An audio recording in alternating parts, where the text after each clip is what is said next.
Press Podcast, the podcast about linguistic discrimination. I'm Carrie Gillen. And I'm Megan Figueroa. We just did a little LingCom 21. Yeah, and it was really fun. I went for the first 2 days, and then I had to get my vaccine. Yes, you got sick. And then I was out. Yeah. I couldn't go. No, that's completely reasonable. Oof, that hit me like a truck. And I have been hit by a truck, so I know. Oh, no. Oh, she has. Everyone, she has. Oh. But let's go back to LingCom, because it was really fun. I never used Gather before. You had, but yes. I hadn't. And it was like, it just made it feel more like a real conference. Like, you can, like, run into each other sort of by accident.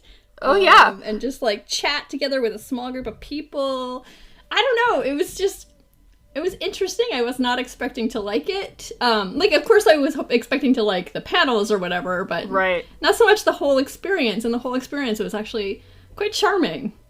Oh, it is charming because it's like, well, I guess you could turn yourself off so this doesn't happen, which is nice too. But like if you're walking down the hallway and you like walk past someone who's also walking down the hallway in their avatar, it like the video pops up and you can hear them. Like when you get close enough and see them if they have their video on. And it's very, very charming that's something that happens.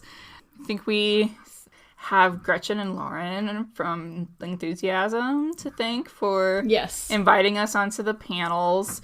And for doing a lot of the background, getting it all organized. Yeah. They're not the only organizers, but I think they're the two main ones, so. Very cool. And they're talking about doing a second one. So if you have, if you missed this one and want to do I think it's going to happen again. So cool. Yeah, and it should, because that was charming, and I definitely would like to go again. Yeah. I got to see and virtually meet some people from Twitter that I had just, have been Twitter following all this time. Yes. So that was fun, too. And we got to see, at least one of our former guests. We got to see some Corey Stamper. Yeah. Oh, love a Corey Stamper. Yeah. Got to see a Ben Zimmer. Oh, yeah, 2 of our former guests. Yeah, super cool. And I got to virtually meet Helen Zaltzman from The Illusionists. I had never met her. We were on the Podcasting 101 panel together. So that's cool. Yeah. And, yeah. Oh, and I got to meet Pippa from Word Bomb. Yeah. And I never met her before. So that was cool. Yeah. So, yeah, podcasting, the world of podcasting is beautiful and fun. And come join us. Yeah, especially Ling Pods. I think we're just I don't know, mostly very nice people. Anyway, we have a few little topics to touch on before today's guests, but the first one was there's a bot on Twitter, the new New York Times, and it's at NYT_first_said, and it tweets out every time the New York Times publishes something that has a word they've never used before. So often it's words that have been around for a long time, but it's just never for some reason been in the New York Times. And this is one of those cases. But in this instance, it's humusquium, which is the endonym for musquium. So musquium is like the English name for this people and the language that they speak. Humusquium is their own name for their people and for their language. And that's cool. I was kind of excited to see, so Musqueam is a Salish language spoken basically in the Vancouver area.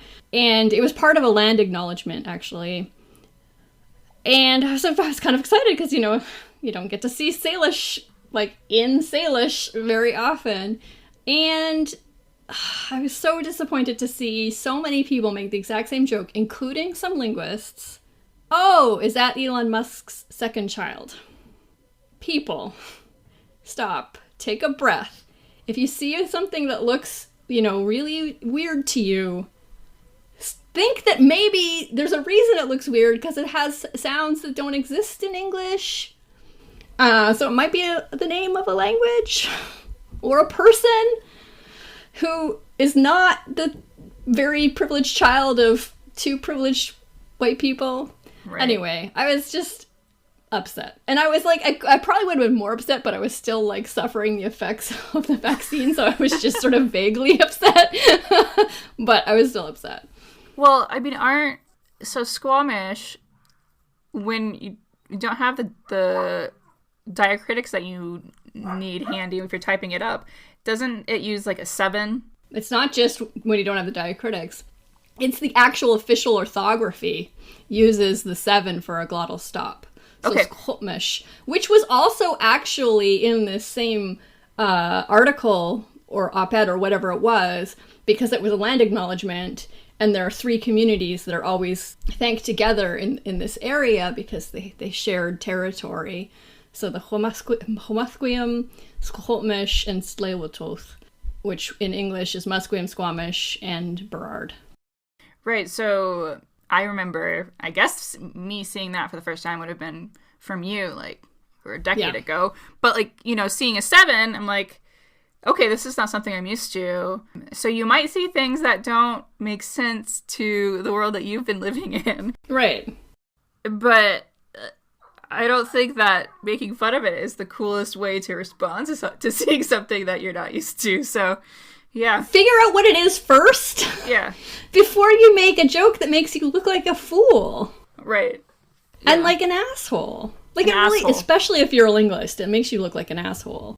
Yeah, absolutely. It sucks. It sucks so much. And I have definitely been I am a person who has definitely laughed at some things where I've seen, like, people making fun of, I guess, white women who add, like, what is, you know, the name, like, I think it's like a meme of, like, Lakeland and Lachlan. Yeah, I know exactly which meme you're talking about. Yeah. The picture with the chalkboard with all the names crossed out. And then, yes. Yeah. And, you know, it's funny because, you know, this is a very privileged person. Yes, but punching up. I think it also kind of lets us feel okay making fun of people's names, and maybe we should just not at all. I know. Now, that's what I'm reflecting on right now. Because, yeah, I mean, I feel totally okay laughing at her because for me it seems like punching up or laughing up or whatever, you know? Yeah, it kind of is, but it also kind of lays the ground for, like, Exactly. making fun of names in general. And Exactly. so I've always been a little bit uncomfortable about it, but now I'm like, ugh, I think I've decided, no, I don't find it okay. It's okay if you do, because I do think it is still punching up, so this is just where I'm landing now. Well, it's kind of like how if we say that Donald Trump isn't speaking English, it's not him that we're like ultimately going to be harming with that. It's going to be other less, that's a good point. minoritized people in whatever way.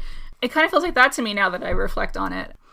Yeah. Yeah, and you know, it often ends up, well, I guess it can be basically anything, but it often ends up being very anti-Indigenous, anti-Black, anti-Asian. I think those are the 3 main groups that get made fun of for their names, so. Certainly don't want to. It's not worth it to me to make fun of Lachlan, Lakeland, whatever. Yeah, if that's what it ultimately is going to reinforce is anti-indigeneity and anti-Blackness and all that. So. Yes. Yeah, well. But speaking of words. Yes, speaking of words. So yeah, today we talk with a food writer about the way that we talk about food. And it's very interesting. I've been so excited about this. Me too. I've been wanting to talk to someone who writes about food, or I don't know, just anyone who's willing to talk about food for a long time, because I think that there's so many ways that we talk about food that are so upsetting to me, because a lot of times, at least in the Southwest where I am and what I read, it's about Mexican food, and often it's calling it junk food or unhealthy or I don't know, all of these things, or so just really wanted to talk to someone else about it. You just want to continue the bean discourse. Yes, I always want to talk about beans. Exactly. Thank you.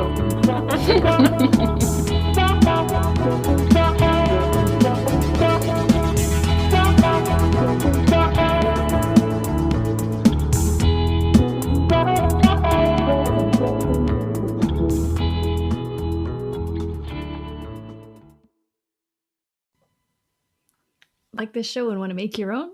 Let me tell you about Anchor. It's free, and they have creation tools that allow you to record and edit your podcast right from your phone or computer. And now you can even add any song from Spotify directly to your episodes. The possibilities are endless for what you can create, whether it's music analysis, your own radio show, or something the world's never heard before. Anchor will distribute your podcast for you so it can be heard on Spotify, Apple Podcasts, and many more. And you can also make money from your podcast with no minimum listenership. It's everything you need to make a podcast in one place. So download the free Anchor app or go to anchor.fm to get started.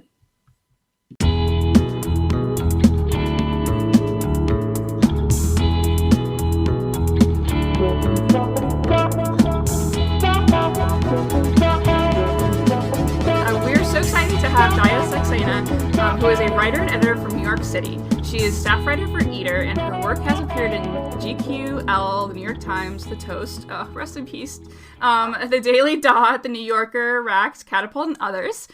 She is the co-author of Dad Magazine, the author of The Book of Lost Recipes, the co-author of Basic Witches, and most recently, she is the author of Crystal Clear, Extraordinary Talismans for Everyday Life, an essay collection. Thank you so much for being here. Yeah, thank you. Thank you so much for having me. Okay, so I think that just right off the bat, the first question, ever since I was little, I was like, I thought food writer was one of those dream jobs. What is a food writer? And is it different from food critic? Because I was like kind of wondering about that. It totally is, which is definitely something I've had to explain to like multiple family members who get, because I think Right. for a very long time, if you were writing about food, which is also such a relatively new thing to write about, but it was as restaurant critic. And I am not a restaurant critic. We do have restaurant critics at Eater, but basically I write about food culture, and that can mean so many different things. And I think especially, maybe over the past 20 or 30 years, food and restaurants have started to talk about what they mean to us culturally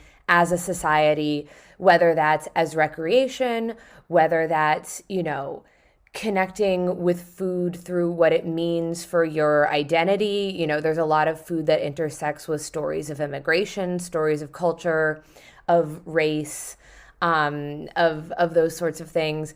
It absolutely has to do with labor and with supply chain and economics, has to do with the environment. So it's really reporting on all of these different aspects of human society sort of through the lens of food. And I think it's a really great way to talk about all of these things, because food is so personal and so visceral. Like, everyone needs to eat for the most part. Everybody has at least one type of food that they enjoy more than others or feel like a special connection to.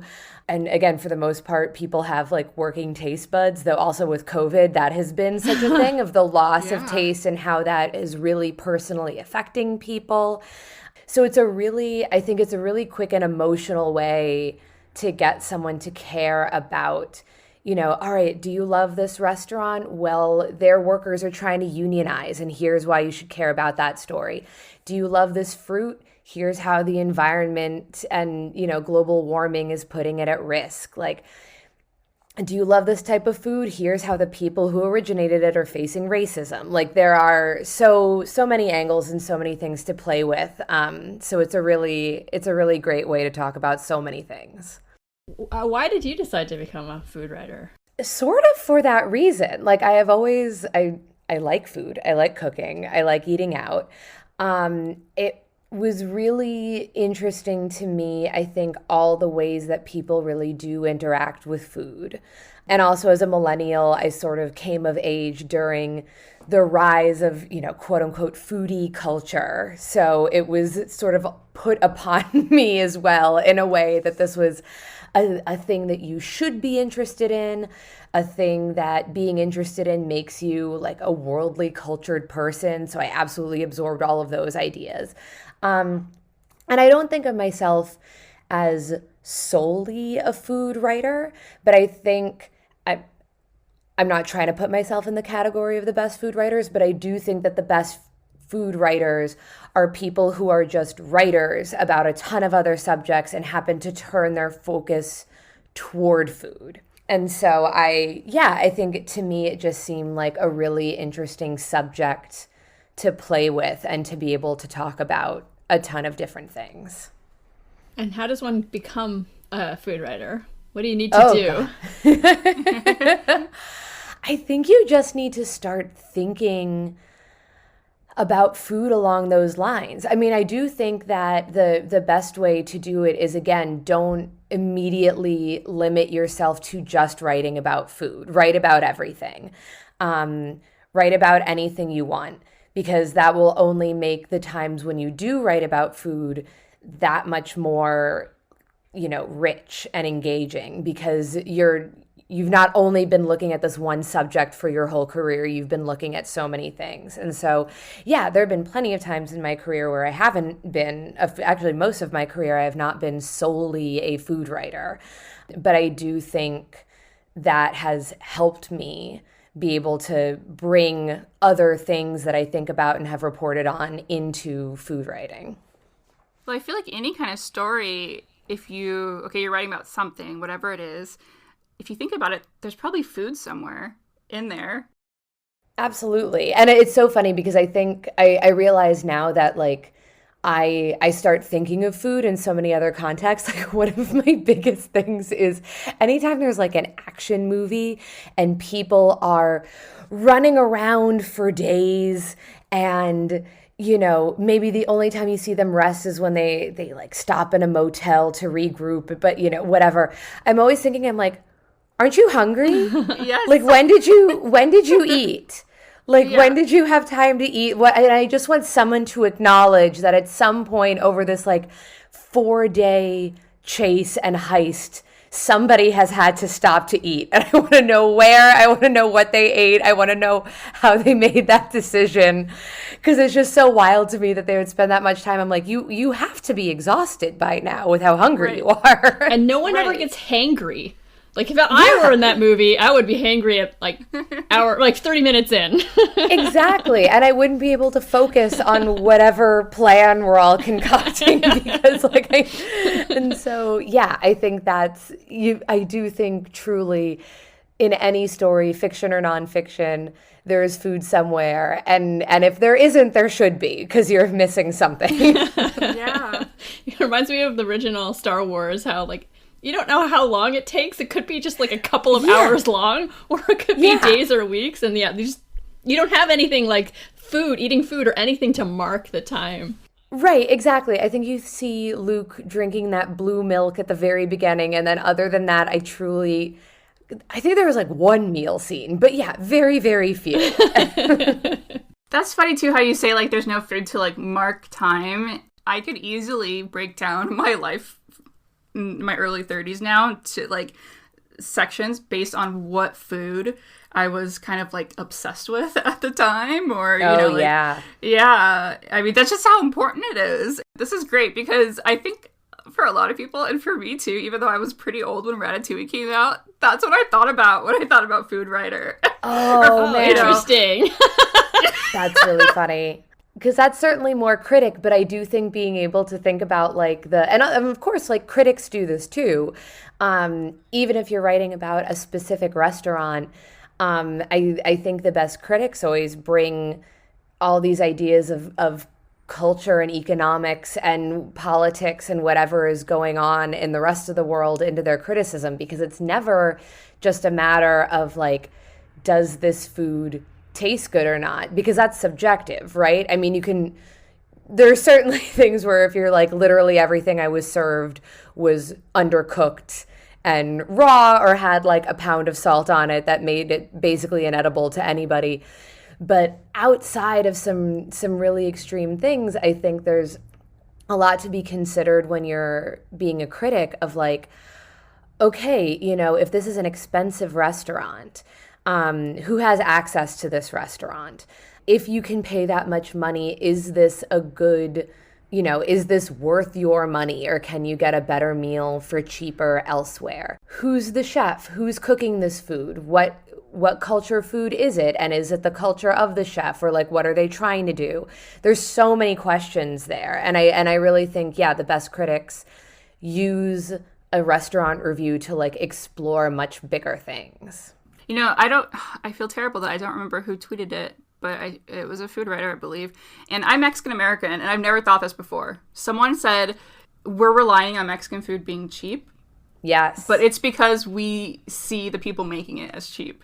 It could be more expensive. It should be more expensive. That's a huge thing. I feel there was actually a study done a couple years ago about that broader question, both with like Mexican food, but a lot of what's considered quote unquote like ethnic cuisine. Right. And how positive Yelp reviews of what's more European background restaurants, like a nice French restaurant, a nice Italian restaurant, positive reviews will note sort of the cleanliness of the restaurant, the beautiful design, you know, I think not seeing how expensive it is as a downside, seeing it as like, yes, this is really valuable food, whatever.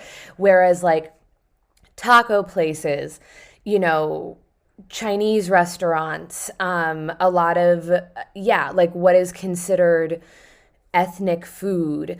It was given positive reviews when essentially white people were able to see it as like a hole in the wall, when it was cheap, when they got to feel like they discovered some like, you know, quote unquote authentic, like, but dirty and cheap place.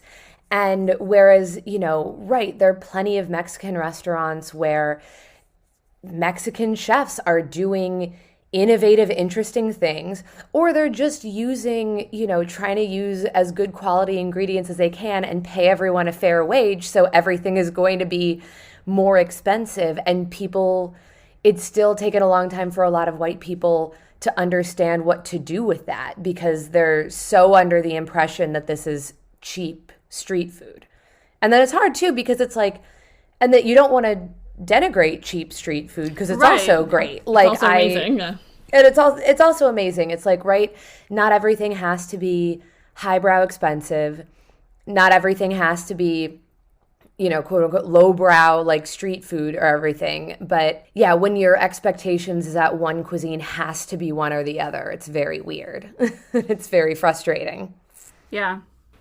There are some places in Phoenix that are highbrow Mexican, but I think that's probably an exception. Yeah, Right. there are definitely a couple places. I live in Astoria, Queens, and we have a decent Mexican population. And so, but for a long time, most of the Mexican food was like being served out of delis and bodegas. And it was, you know, Mexican people running them. And so in addition to like the more like you can get a turkey sandwich, and then they also started making tacos. Like one of my favorite taco places in the neighborhood is actually called Salerno Pizza, and it is a pizzeria.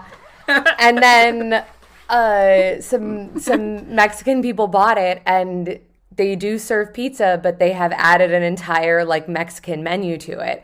And I remember the first time I went, I tried the pizza, and I was like, this pizza's okay, but it's like by far from the best place in the neighborhood.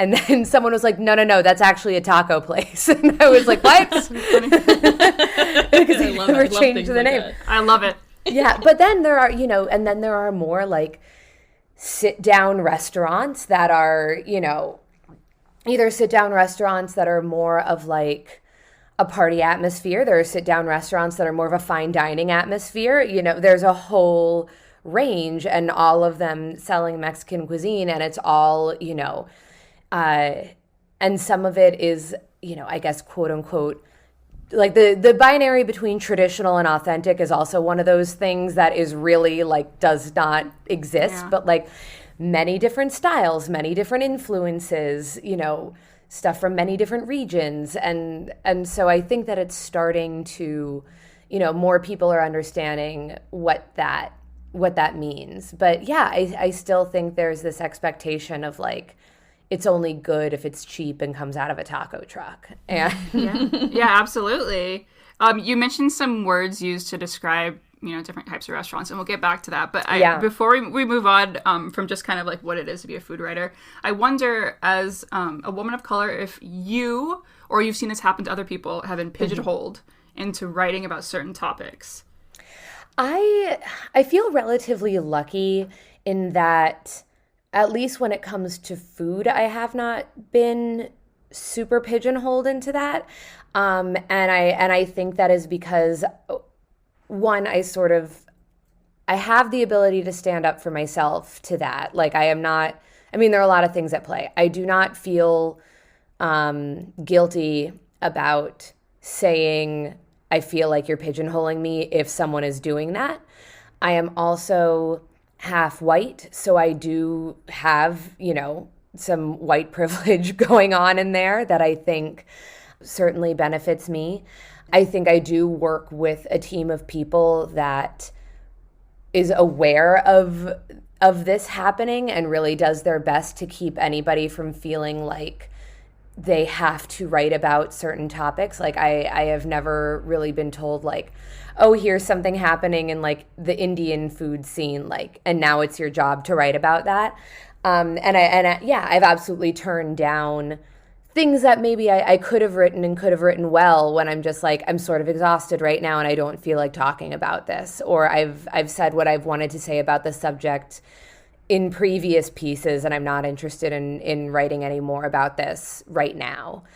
But, that's me, and this is my super lucky circumstances that I'm under earlier in my career, and I know for a lot of people still, this is very much a thing that happens. And I think there's so many factors to it. I think absolutely there are a lot of editors that see people of color as just like, there to write about whatever racist thing is going on currently. I mean, even you see now after the shooting in Atlanta, all these papers being like, hey, if you're a Korean American or if you're a Korean translator, please get in touch with our local desk, or we're looking for freelancers.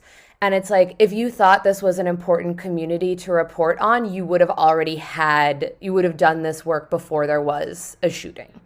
It's very clear that you only think this is important now, which is, I guess maybe better late than never, but I don't know. Right, yeah. But also, I think a lot of people understandably take it upon themselves. I mean, there absolutely have been times where I see, a white person writing about a subject just completely showing their ass with what they're doing. And I'm like, I could have written this so much better.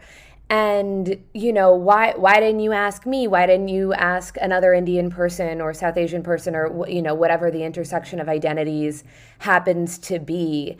It's the frustration where it's like, I know I could write it better, or other people of color could write this better with better perspective. And then it also knowing that it shouldn't be our job to swoop in and say, like, hold on, let me help you save face here by being the expert. And then, there are plenty of things that I'm just not an expert on. I'm half Indian, and this does not at all qualify me to be an expert on the breadth of Indian cuisines, on Indian politics, on what it means to be an Indian person in America. Like, I know my experience. I do not know anybody else's experience.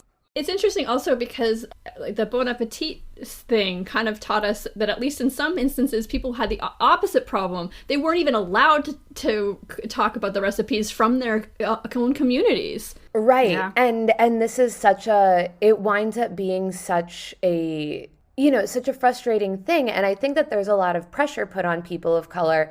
I mean, I know that every community has their own arguments over how to make a certain type of dish. But, if Bon Appetit publishes a pot roast recipe and, the author of the recipe is white and another white person is like, that's not how you make pot roast. That's not an authentic pot roast. It doesn't have, I think there is a general understanding that everyone's pot roast recipe is like sort of different. Everyone puts their own stuff in it. It's not, no one's sitting there being like, you mashed those potatoes wrong. You need at least 2 more tablespoons of butter in there for it to be like authentic American mashed potatoes. Whereas I do think there winds up being, when you're given so little space to show your culture, you know, whatever that is, and you maybe get one shot out of the 50 pot roast recipes that are going to appear, you get one shot to show an Indian dish, a Mexican dish, or something. All of a sudden you have the weight of like multiple cultures on your shoulders. You have to both convince every, you know, if I was to put, you know, my family's dal recipe in there, I at once have to convince every white person that this is an authentic dal recipe, and I have to convince every Indian person that this is like a worthwhile dal recipe, even though it probably looks very different from the way their family cooks it. And at this point in my family, probably looks very different from the way anybody in India might cook it. And so you have all of these conflicting, you know, what does a recipe look like in your country of origin? What does it look like in the American diaspora? What does it look like to a white person looking for something authentic that is based on their own, you know, notions of what authenticity means? Like, and it's too much, and it feels like nothing can ever live up to those expectations. Yeah. Well, and the Bon Appetit, that's a good example. And I was going to say, too, the Alison Roman and Chrissy Teigen thing, where it's like, I think a lot of people are perhaps thinking about this. I mean, I think that happened during quarantine, right? It was like within this last year. I think it happened right at the beginning. I remember, because I do remember Alison Roman. I only remember this because it was sort of funny that like 2 weeks before, she tweeted something about like, please don't get me canceled in quarantine. And then like... That's funny. And then like 2 weeks later or something, this happened. So can one of you explain what actually happened, just in case people don't remember or don't know? Okay. I'm trying to... If I get some details wrong, please correct me. Like, from my memory, Alison Roman, I believe, had been on a podcast and was talking about how the conversation turned to how other people in sort of these food media spaces were monetizing their brands in this way. And I do remember Alison Roman was using this podcast to announce or either talk about the fact that she had just launched a capsule collection with some independent cookware brand, that it was going to be like a set of Alison Roman branded products. But at the same time, she called out both Marie Kondo and Chrissy Teigen for Marie Kondo for selling organizational things that you could buy for your house, and Chrissy Teigen, I think, for also having a line of cookware and, you know, other things that you could buy, and basically being like, they're sellouts, like this is, you know, just sort of criticizing them for that. And Roman was criticized for the fact that the two people she called out were Asian American women. Also for being sort of a hypocrite because she was doing a very similar thing. But then it absolutely led to, I think, a bigger conversation over how a lot of Alison Roman's recipes maybe used ingredients, spices, techniques that were more common in a lot of Asian cuisines, which again, anybody can use turmeric. Anybody can use coconut milk. Like, this is fine. Like, everyone should do that. But, you know, I think one of her most famous recipes, the stew, is essentially a coconut chana masala. It has a lot in common with a lot of South Asian, Southeastern Asian cooking. And she made no mention of that until she was like pressured to do so. To me, Alison Roman is by far from the worst offender on a lot of these things. It's just sort of like, for anybody, it's like, we in a lot of organizational spaces, we have the phrase like "cite, don't bite." Like, if you got an idea from somewhere, name that place. And if you got the idea to use some of these spices and some of these techniques, you're absolutely allowed to turn them into your own thing.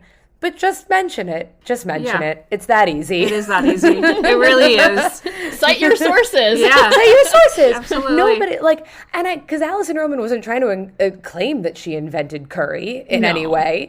No one thought she was. Right. But just say it. Just cite your source. And just don't shit on other women, especially other women of color. Like, it was just really strange for her to do that in particular because, like you said, she was doing the same thing. Right. And I think that was the thing that was wild, because I do not think that Marie Kondo or Chrissy Teigen are in any way above criticism. No, of course Right. not. But the particular criticism that she was lobbying at them was just like, no, this isn't it. No. Yeah, it definitely a wild celebrity controversy, but I think was really important because I saw so many pieces where people are finally thinking, or not pieces, but like on Twitter, people are finally thinking about food in a deeper way, I think. Because it's just one of those things where, like we were talking about earlier, it's everywhere, and, like we eat, every day or whatever, but do we really stop and think about food? And speaking of Yes, that... yes, I was like, the perfect transition.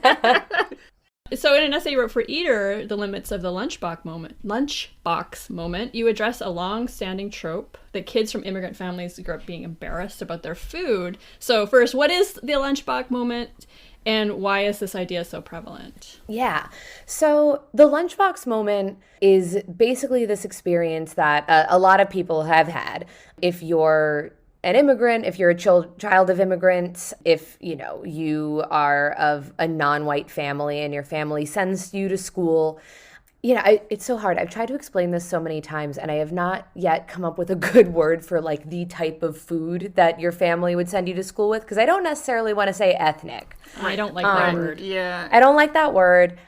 Saying non-white feels weird, Right. because that's, but let's say you're an immigrant, and you're sent to school with like the food of your family's culture. And maybe that culture is not as familiar to the other kids that you go to school with. So I think, maybe a classic one is you come from a Chinese American family, you go to school, everybody around you has ham and cheese sandwiches, you open up your lunchbox and there are dumplings in there, or there's something with fish sauce or ingredients that most of the white kids around you are maybe unfamiliar with. And all the kids look over and are like, oh my God, what's that? And, identify this as you are eating something different from the rest of us. And oftentimes in a negative way, that this kid would be like, ew, that's gross, that smells weird, what are you eating, that's disgusting. And, it's a moment that teaches this kid that this food of their culture, of their family, is seen in a negative light by sort of the rest of their community, or by this community that they have to spend every weekday with. And so there have been some famous pop culture examples. I know there's a scene in My Big Fat Greek Wedding where she goes to school as a kid and she opens up her lunchbox and it's moussaka, and all the kids are like, what? I know in the show Fresh Off the Boat, and Chef Eddie Huang has like talked a lot about going to school with Chinese food and having and being made fun of for it, and bullied for it. And so a lot of these kids will go home feeling ashamed, begging their parents to cook them something else, refusing to eat their lunch in front of other students. And it can be this really traumatic experience. And I think the reason it is so prevalent, both in pop culture and in memoir and in nonfiction, is because like it has happened to so many people. And when I wrote this piece, when I was sort of trying to complicate the narrative, Which you did beautifully, by the way. Thank you.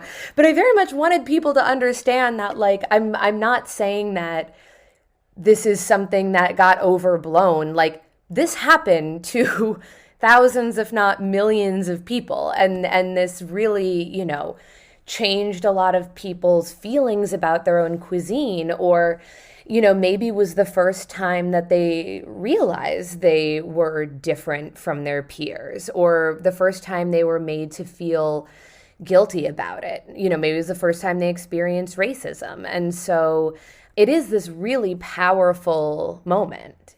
for a lot of people. Why did you want to write this at this time? Yeah, so it's really funny, and I write about it a little bit in the piece, where it sort of came up after reading a piece that I had written about 5 years ago about Pizza Hut. And it's this whole piece where I'm like, I'm Indian and I'm white and I'm a New Yorker and my grandparents live in New Jersey, and, you know, New York has such a strong pizza identity, but then I just wanted to eat Pizza Hut stuffed crust.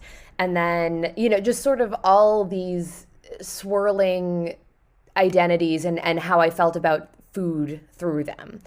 And I ran into somebody at an event who had mentioned that they really liked this piece. And on a whim, I was like, I want to reread that. It's been a while since I read it. I wonder how it holds up. And I came across this moment in that piece where I wrote about seeing other kids in the cafeteria be made fun of for their lunches, and how that affected me and how I internalized that, like, you know, to sort of be wary or be ashamed of Indian food because I saw this happen.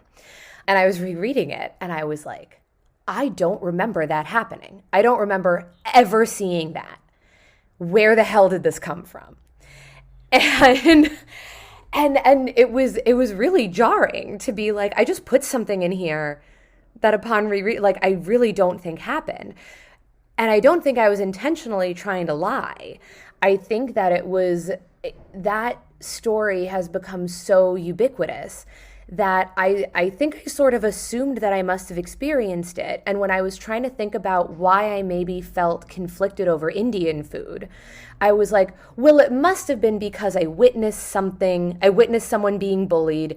I witnessed some form of racism, because otherwise it meant that I just sort of absorbed it from a bunch of other places and not one direct moment. And I think that's harder to write about. And I think 5 years ago, I wasn't as good enough of a writer to tackle that. But then I was like, wait a second. I never felt ashamed of my food. And I grew up in Manhattan. I went to a public elementary school. There were kids of like all races, all background, lots of kids who were immigrants or had an immigrant parent in my school. So a lot of different cuisines around. But also, I realized that most of us were just eating what was in the cafeteria. So it's like there was no bullying if everybody was eating the same peanut butter and jelly sandwich that was made by the lunch lady.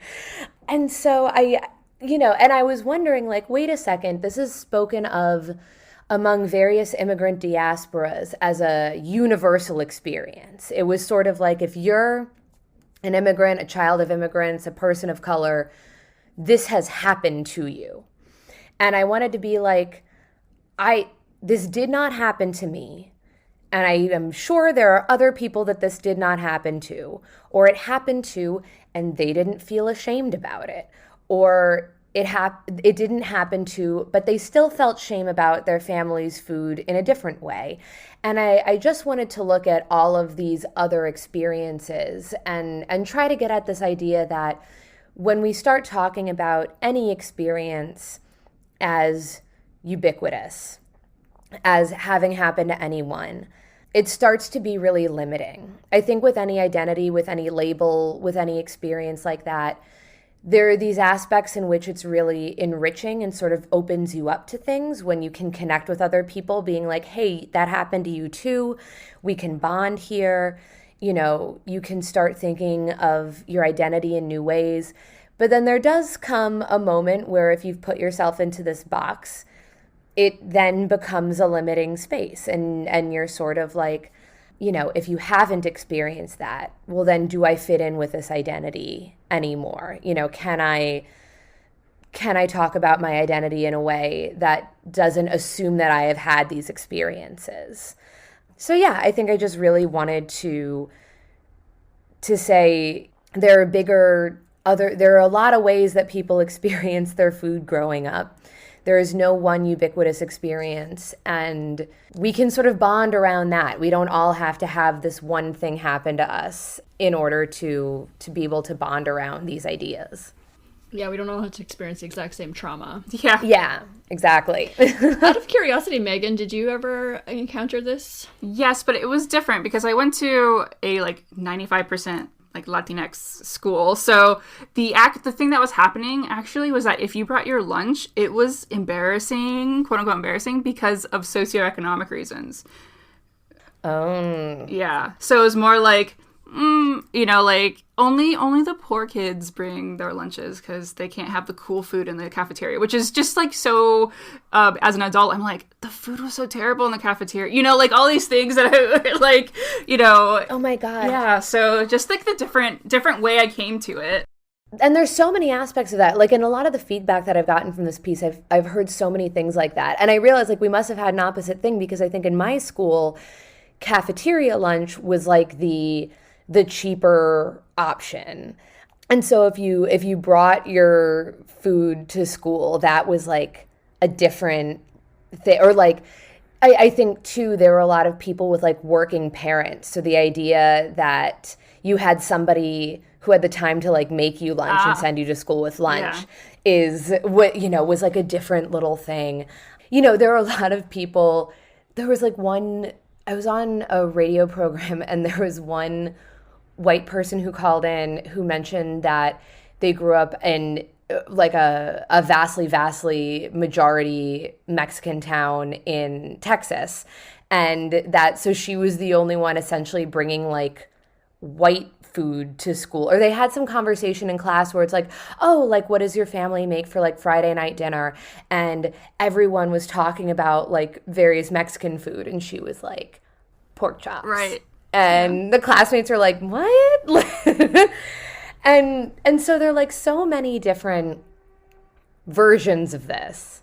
And then so much of it just has to do with power dynamics, right? Like that white girl in that majority Mexican town, of course, maybe felt ostracized in that moment, but she's still a white person in a white supremacist country. So like it has different weight than a person of color being bullied for their lunch in a majority white town, or a poor person being bullied for their lunch in a really rich town or something like that.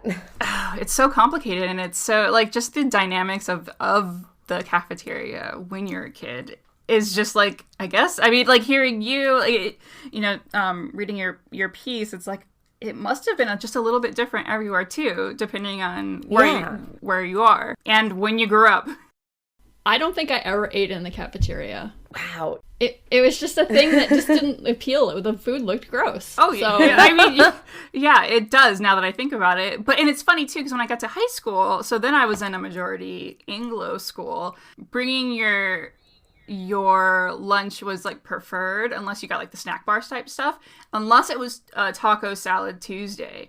And Ooh. But if you like, that's when I got kind of embarrassed about like I wouldn't have wanted to bring like tortillas or beans and rice or anything to school, but like then these people are eating terrible Mexican food and I'm one of them. I'm like, I need that taco salad. Oh, teenage hood.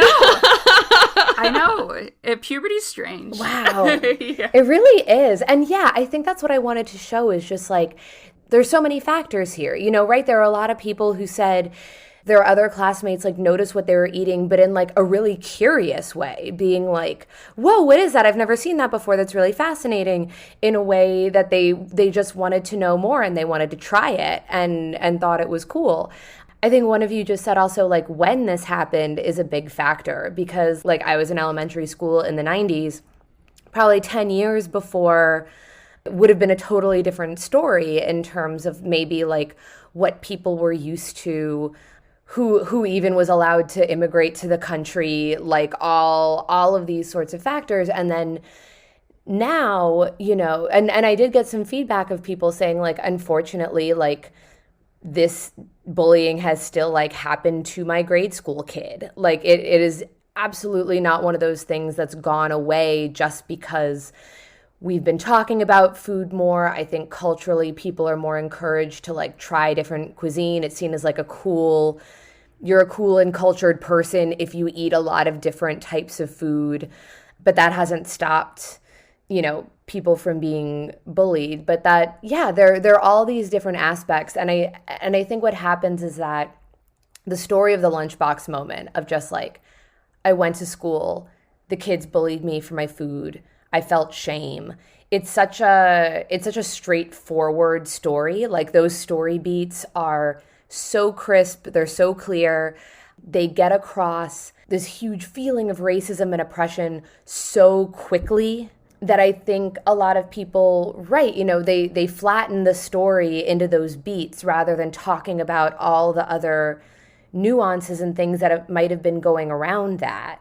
And I think because of that, it starts feeling almost obligatory that like everyone must have felt this and everyone must have felt the same feeling when it happened to them. I wonder if we can now shift the last section basically to how we've perpetuated this idea. And for me as an outsider of food writing, I feel like a lot of perpetuation happens because of media and how we hear food described. So how is language used to other people and cultures? Yeah. And food. And food and everything. Yeah.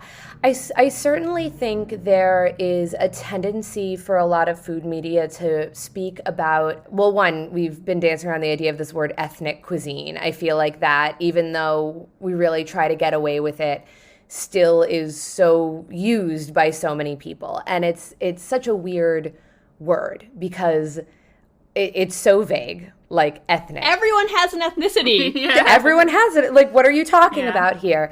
And that is code for, non-European food, for food made by brown people, for cheaper food, for all of these other things. It's this really euphemistic phrase. I think there is a tendency by a lot of media to treat maybe non-European cuisine as more of a fad, that, there will be an issue of a magazine or a big story. And I mean, nobody's blameless in this, of talking about something as like a hot new trend. And unfortunately, a lot of people who like maybe make that style of food are able to like capitalize and find success when people think of something as a trend. Like, that is their time to hit. And of course, trends do happen. Like, I think we wrote about recently how there have been a ton of birria restaurants and food trucks and stuff opening up. Like, this is a style of Mexican cooking that has become very popular recently. But unless you're talking about the history of that specific style of tacos and cuisine and where it came from, and maybe why it is showing up now. From my recollection, I think it was in the 80s that one guy like brought it from Puebla to Tijuana, and then it went from Tijuana to LA. But like, unless you're talking about the whole history, it makes it really easy for people to think of this food as just like something, I guess, easy to consume for them, rather as something with its own history, its own culture. I think a lot of people consider European food also like the default. Like when you see all these roundups of like easy to cook weeknight recipes, it's very rare that anything but like Italian and British, vaguely French sort of continental cuisine is going to be in there. I think now, one of the big things I feel like that's happened maybe over our lifetimes is that certain very watered down or reconstructed ideas of Mexican cuisine are in there. Where like you were talking about like the taco salad, I think that a lot of families now absolutely consider like a taco pie, like families will have Taco Tuesdays, some easy way to make enchiladas in like a baking dish, whatever. That's sort of seeped in there a little bit as like acceptable for like weeknight, every night cooking. But I think a lot of that is considered, still very European centric when we talk about it. And yeah, I think there's just, what is it, the term Columbusing? I think that there's still a lot of white people talking about foods that they have maybe discovered for the first time, acting as if that means everyone is discovering this for the first time. And I'm like, of course, everybody has a first time that they have learned about a certain cuisine, the first time they've tried a certain dish. And you're absolutely allowed to talk about the experience you had trying something for the first time without acting like it's new. Absolutely. How can people in the media or the rest of us be more thoughtful about the way that we talk about food? I think for so many people, just recognizing somehow it is a large step for a lot of people to recognize when something is new or unique to you does not mean that is new or unique to the world. And I really do think like being curious about the history of different cuisines is helpful. I especially think learning about the history, if you're in America, learning about the history of immigration in America and sort of what that means with regards to food. When we were talking about authenticity a little bit before, and people will talk about Mexican cuisine, Chinese cuisine, Thai cuisine, Indian cuisine as whether it's authentic or not, when you have to realize there are entire prongs now that are essentially, Chinese American cuisine is its own cuisine at this point. And it's delicious and it's wonderful. And you can see the threads of where it ties back to Chinese cooking in China in various regions. But that doesn't mean it's not its own cuisine in its own right. And you can respect it as that. Or I think sometimes with Mexican cuisine, that with, Southwestern cuisine or like some other Mexican food in LA where it's turned into its own thing that you wouldn't find in Mexico. And you're like, that's good. That's interesting. Like we want people to be trying new things. We just want them to be trying new things with a respect to like where this food came from and an understanding of that. And so I think I know food is literally the most consumable thing there is. It's the most consumable product. That's the whole point of it existing.